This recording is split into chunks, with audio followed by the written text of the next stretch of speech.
Alright guys, so in today's video, I want to share with you a little bit more about the photography aspect of the Xiaomi 14T Pro. Now, as someone who travels quite a fair bit, I really appreciate a phone that can actually take good photos. The keyword here is good photos, and that's actually what I was able to experience on the 14T Pro. Now, I've been using it for, almost close to a month now actually, and I've taken a ton of photos, so let me share with you my experience very quickly. Now, I want to start off with talking a bit about low light photography because that's the area where a lot of phones struggle with. Now, with the Xiaomi 14T Pro, basically what you're getting here is a brand new Lumilux lens. They also have that collab with Leica, by the way, so you're actually able to capture very good photos at night. Now, this is particularly helped by the larger aperture lens as well. So not only is it able to capture in a lot of light, it's also able to capture in a lot of detail, and the colors that you actually get from these Leica lenses, it just looks as if it was taken by an actual camera. Now, what I like about the camera interface here is that you actually have an EV button that allows you to fix the kind of aperture or brightness for your photos. You'll be able to capture your photos all in the similar kind of vibe. Now, I also noticed that the 14T Pro was able to capture pictures at night very quickly, so it was definitely faster than the last gen device, and I also appreciated that because at night, when you're actually moving around very quickly, you can take pictures without that motion blur, which again is great. So in a nutshell, low light photography on the Xiaomi 14T Pro is much better than before.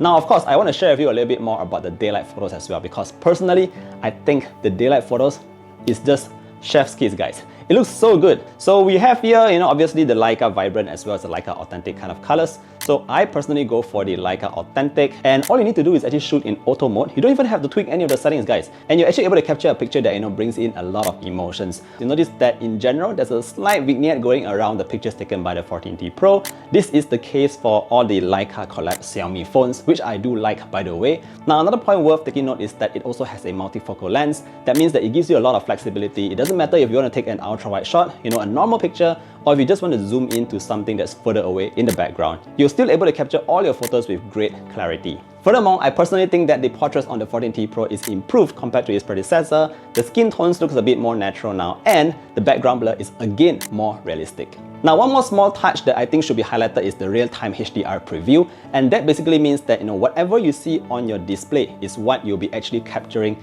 and saved into your photo album. Some other phones, whenever you take a photo, after a couple of seconds, it processes the image and it becomes something else. So with the 14T Pro, what you see is basically what you get. Now, overall, I'm again very impressed with the 14T Pro's camera capabilities. I think I've said this before. Out of all the phones that I actually tested out, we have the Zeiss collab, we have the Hasselblad, and a couple more, but the Leica ones are the ones that I really personally prefer. Moreover, I feel that the overall experience is actually boosted by the processor that we have on board. That is the Dimensity 9300 Plus, which again is a flagship level kind of processor. It's very similar to the Snapdragon 8 Gen 3 in terms of performance. Now, on that note, it's worth mentioning that if you are buying this phone for photography purposes, great. But if you're just buying a phone for being an all-rounder and you also want to do some gaming, you can definitely do that on the Xiaomi 14T Pro because the power is definitely strong enough to do all that. In terms of the display at the front, you do get a 144Hz refresh rate, which is like super smooth, and you also get 4000 nits of maximum brightness on this AMOLED panel. So when I was taking photos out in the day, never at one point did I feel that the display was not bright enough. Last but not least, in terms of your battery life, the 5000 mAh battery on board is good enough to power you through an entire day of multiple hundreds of photos taken, so you really don't have to worry about your battery running out. So at the end of the day, it doesn't matter if you're looking for a photography focused phone or a phone that is sort of like a flagship killer to do all your gaming and all that, the Xiaomi 14T Pro definitely fits in right there, especially since its price is very, very reasonable. Now, with that said, if you want to find out the full pricing for the Malaysian market, do check out the links down below. Thank you for watching today's video all the way to the end. Don't forget to drop a like and sub to the channel, and I look forward to seeing you guys in the next one. Take care, stay safe, and bye-bye.